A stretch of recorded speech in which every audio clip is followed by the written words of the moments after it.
Welcome to Richard Suttmeyer's 4 in 4. 4 blips on my radar screen presented in 4 minutes or less. Today is Tech Tuesday. Plus, I comment on the saga of Fannie and Freddie and review today's FDIC data.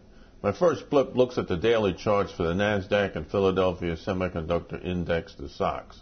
The NASDAQ could not sustain gains above its 200-day simple moving average at 2418, and key support is the 50-day at 2342. The NASDAQ ended Monday below weekly and daily pivots at 2370 and 2373, and staying there should bring on that test of the 50-day at 2342. A close this week below 2415 is a long-term negative on the monthly chart. The SOX closed just below its 50-day simple moving average at 361.61 yesterday, and well below its 200-day at 377.62, and below semi-annual resistances at 378.50 and 381.45, which were strong resistances in August. My second blip looks at the daily charts for Apple, Google, and Dell, who report earnings Thursday afternoon. The daily chart for Apple turned sour on a close below the 50-day simple moving average at 170.28. Apple has failed to sustain gains above 180, and support is the 200-day at 163.63. Google is well below its 50-day at 551.56, with risk to the August 4th low of 461.90. Dell is the headline stock of the week, reporting quarterly results on Thursday as earnings season winds down. From its mid-April low, Dell was up nearly 40%. My preferred strategy is to book profits with the stock between my annual pivot at 25.18 and my semi-annual risky level at 26.43. A negative reaction to earnings should put the stock between quarterly and semi-annual pivots at 23.42 and 21.50.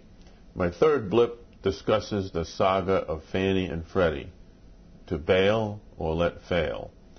Back on May 7, I suggested that Fannie Mae and Freddie Mac needed to be nationalized. However, since the housing bill was signed, I am against putting their $5.2 trillion mortgage-backed security and debt burden on the back of U.S. taxpayers.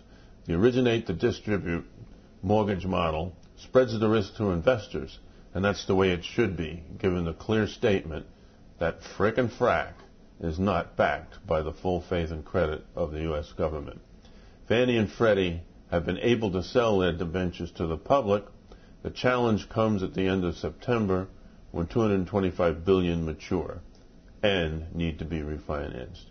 We need to nationalize a new program, such as the National Mortgage Bank I have proposed, funded by the U.S. Treasury and securitized through Ginnie Mae. This would rebuild the housing and mortgage market from the foundations of Main Street, USA. My fourth blip previews a couple of points to look at in today's release of the FDIC Quarterly Banking Profile.